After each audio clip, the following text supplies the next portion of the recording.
Have you ever really thought about the tough choices doctors have to make every single day? The huge moral questions that pop up with all this new medical tech? Well, today, we're diving into the pretty fascinating world of bioethics. It's a field that grapples with exactly these kinds of questions, and a whole lot more. So let's kick things off with a little story, a hypothetical one, of course. Picture this: 3 young doctors, they're residents, and they are just exhausted from studying for a huge presentation. They're literally surrounded by a mountain of textbooks and notes, and they're starting to think, you know what, we've covered it all. There can't possibly be any more ethical questions to discuss.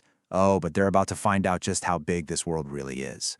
And that right there brings us to the heart of what we're talking about today. What are the questions that define this huge field of bioethics? Is it just some checklist you can memorize and be done with? Or is there something way deeper, something much more complex to explore? Well, let's find out together. Okay, so to help us get our arms around this massive topic, we're going to break it down into 5 main areas. We'll start with the human side of medicine. Then we'll get into some of life's most difficult ethical puzzles. We're also going to face those tough questions about suffering and death. And then finally, we'll look at where doctors and nurses can turn for guidance. First up, let's talk about the human dimension. This is where we go beyond just the science, beyond the lab results and the technology, and really focus on the personal, human-to-human side of healthcare. At the very core of all this is the idea of a well-formed conscience. Now, this isn't just about following a rule book. It's about developing a kind of internal moral compass, one that helps you make sound judgments based on reason and principle, especially when the path forward isn't clear at all. And that moral compass is built on some really foundational stuff. We're talking about big questions like what it even means to be human and the importance of individual rights. But it also comes down to the everyday principles that build a strong doctor-patient relationship. Things like free and informed consent, trust, really listening to each other, being truthful, and of course, confidentiality. These are the absolute pillars of ethical care. All right, so now that we've got that foundation in place, let's move into some of the most complex and, let's be honest, controversial topics in bioethics. We're talking about the ones that deal with the very beginning of life and how we even define what a family is. To navigate these tricky waters, bioethics gives us certain principles to work with. One really important one is called the principle of totality. Basically, it's the idea that it can be ethically okay to sacrifice one part of the body for the good of the whole person.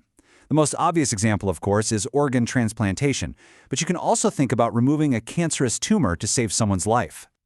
And from there, the questions just get bigger and more complicated. You've got things like the principle of double effect, where one action can have both a good intended outcome and a negative side effect. Then there are the ethics around organ transplants, artificial procreation, responsible parenthood, and even huge societal issues like managing population growth and caring for our aging citizens. I mean, each one of these is a total ethical minefield. So, just as bioethics helps us think about the beginning of life, it also has to tackle the profound questions that come up at the end of it. In this next part, we're going to explore the ethical challenges tied to suffering, death, and ensuring people have dignity right up to the very end. Now, here's a really critical distinction that often gets confused: the difference between letting die and euthanasia.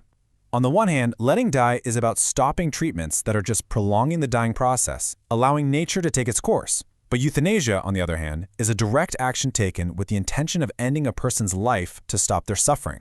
The outcomes might seem similar, but ethically and legally they are worlds apart. And the questions don't stop there.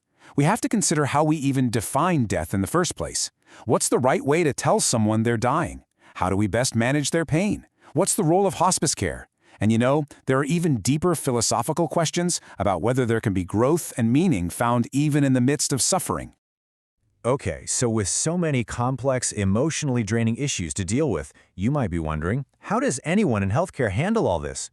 Well, it's clear they need support and guidance. So in our last section, let's look at the systems and resources that exist to help them make the best possible decisions. And the good news is they're not alone in this. There's a whole network of support out there. Hospitals have bioethics committees, medical schools teach the stuff, and there's a huge emphasis on teamwork. Plus, there are resources like pastoral care and spiritual counseling that provide another layer of support for both the medical staff and their patients. So let's circle back to our 3 hypothetical doctors. They started out thinking they had all the answers, that they could just check all the boxes. But they quickly learned that bioethics isn't about finding easy solutions. It's really about asking the right questions. having thoughtful conversations, and always, always trying to understand and do what's best for our fellow human beings. It's a journey, not a destination.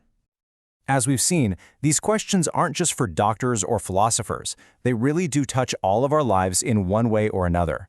So I'll leave you with a question to think about. Which of these areas really hits home for you? Is there one that you've thought about or even experienced in your own life?